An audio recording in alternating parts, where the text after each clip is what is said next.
All right, so today we got a 2006 Dodge Ram 1500 with a 5.7 liter V8 Hemi. I'm going to separate the videos a little bit because I'm going to be doing a bunch of different things, but we're going to be replacing the AC compressor, the AC condenser right here, one of the lines, and the dryer as well. If you want to see the whole thing, there'll be multiple videos, so just make sure you watch all of them. But I'm going to separate it just in case someone wants to only see a certain section of it. We can go ahead and get started here, though. I've already loosened some of the parts here. There shouldn't be any refrigerant in there, but I did have a clog, so I'm hoping that a little bit of refrigerant doesn't come out. Everything is reading 0, but like I said, there is a clog, so hopefully everything goes well with taking everything apart.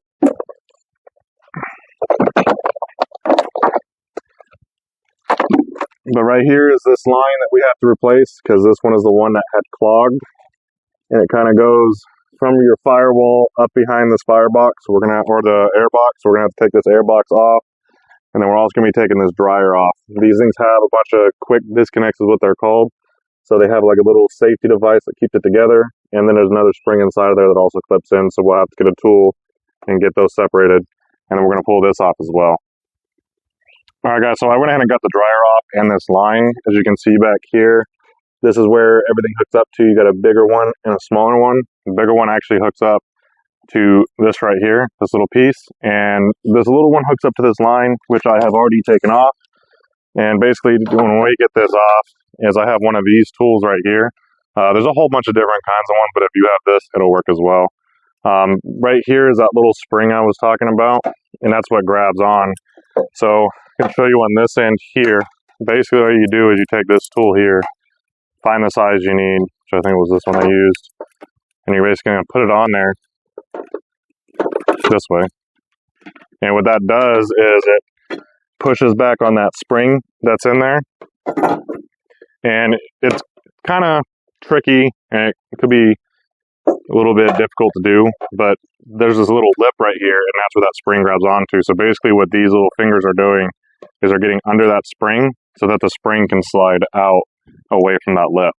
So what I did was I put it on there, I pulled on it to get it in there all the way, and then I basically pushed it together a little bit. That spring went on here, and pull it apart, and it comes right apart. It's easier than most fuel lines I've done, so this tool works perfectly for fuel lines, transmission lines, AC lines. I've used it for all of them on this truck. So I did have to take the bracket for the air box off. As you can see, I also had to take the wheel well cover out, because underneath here there is 2 bolts. So it's 4 13mm bolts, 2 right here on this part, and then 2 underneath. The wheel well cover is 8mm bolts. I think my truck has lost a few, so you might have a different amount of bolts on the wheel well cover than I do. But you want to loosen up your dryer. It's 2 10mm bolts. You want to take those bolts out because it makes it easier to get these lines disconnected. And we will be putting a new one in, so I'm not really too worried about this. Like I said earlier, I did have a clog, so I was hoping that I didn't get any refrigerant come out. Luckily, there was no refrigerant come out, so I guess when we evacuated the system, we got it all out, even though there was a clog. That's the only thing I was really worried about. Pretty much everything in the system is disconnected right now, so there's definitely no refrigerant. You definitely don't want to release any refrigerant into the air. It's actually illegal to do that, so always take it to a shop and get the refrigerant evacuated properly.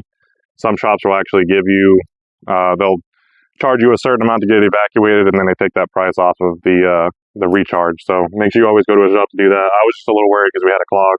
My compressor basically failed and put a bunch of contaminants in there. So we're going to give this thing a whole new AC system, and hopefully it works. All right, so as you can see, I've already replaced the condenser here. It can be a little tricky to get out because of your fuse box right here. But what I did was I went ahead and pulled it out. There's a spring tab here and a spring tab on this side. You just move it away. You kind of move the fuse box out a little bit. It gets hung up right here. So if you just kind of move it out of the way, you can get it out. To get this off, it comes with the fan and the condenser. There's 2 bolts right here on the front. It goes in these holes, as you can tell. On the bottom, there's just little holes right down here where these little rubber boots are going to sit, like little feet. I've already replaced the gaskets on the line down here. These are brand new gaskets. Make sure you always use new gaskets, especially with AC. When you put it back together, it should last for a while. It's a closed system, so you shouldn't have any issues with it when everything's new. So you may want to make sure that you don't have a failure because of gaskets. I got this kit that came with all this together, and basically I got all the gaskets I need. It even came with new springs to put in the pipes. So everything should be good. I'm going to put a vacuum pump on it for a while to make sure I have no leaks. But to get this off of the fan, there's 2 bolts on this side and 2 bolts on this side. They're all 10 millimeter. So you take those off, the fan comes apart, you pull the new condenser out, and these bolts right here are dual threaded, so make sure when you're tightening everything back together, you kind of give it an extra little torque because you don't want it to be coming loose from here. Make sure both sides of it are threaded in. But it's not too difficult. You basically disconnect the lines, pull it out, swap the condenser out, and if you want to replace your fan, you put a new fan on at this point. Back a few years ago, my fan actually went out, and I actually put a new fan on here, so I'm not even going to worry about this today. That's why it's cut out right here, because it had to go around the lines. But the fan should be fine. It's only a few years old. So I'm just going to go ahead and put this back together, and next up is the compressor. Alright guys, so I went ahead and got the new compressor in, as you can see right here, and the condenser back in with the fan. This is all secured back and everything. So there's only 2 connections on here. It's actually a total of 3 bolts. I will go back and put this bracket back on, then I have to put it right here. There's this little metal plate that's right here. You have to take this off to get the compressor off and the bolts. And then you take this bolt off. There's one on this side, and then there's one back here by the oil fill. Taking the belt off is easy on this truck. You pretty much got to pull on the tensioner, pull the belt right off. But after this, it's pretty much just put this bracket back on, and then I'm going to put the vacuum pump on it. I'm going to wait to put the wheel well cover back on and the air cleaner until I make sure there's no leaks. That way it just saves me an extra step if, there's a leak somewhere. But everything should be tight. The vacuum pump will tell me if I miss something. But make sure you always check your PAG oil level, because when I got the new compressor, it said there was 6.8 ounces of PAG oil in there, and I needed 8.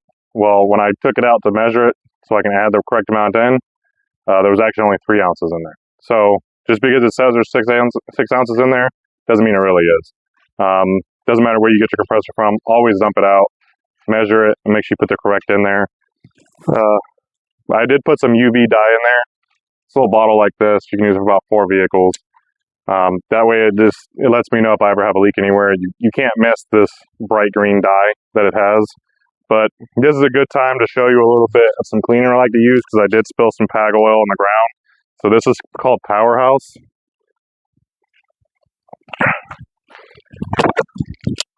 This is what a gallon of it looks like. This is concentrate, so you do want to dilute it.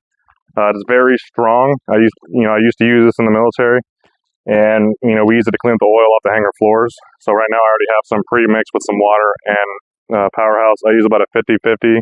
If you want to do a little bit stronger, you can do a little bit stronger. But be careful where you put it, because if you're not going to dilute it, it's very powerful stuff. So as you can see right here, I have a little oil spill on the ground, and I have some PAG oil and dye in the measuring cup. So gonna put a little bit in there, let it soak up. Go ahead and pour some in here. You can already see it taking the oil right off of the measuring cup.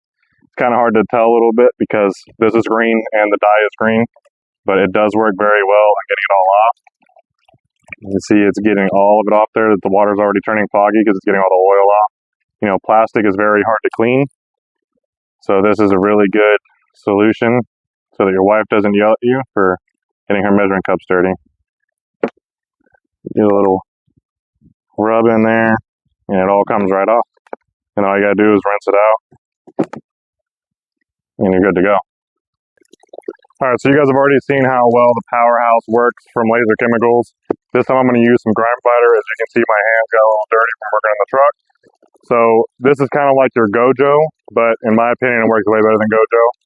I will put the company's information in the description. But this works really well for getting all that grease and grime off your hands. I use it every time I get my hands dirty. Just put some on your hand. You can already see it kind of just coming off a little bit here. It has some nice pumice in there, so it really scrubs and gets all of that grease and dirt off your hands there.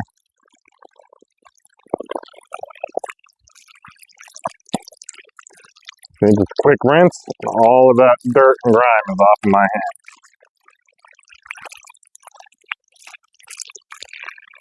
Nice and clean. take the wife out for dinner after this.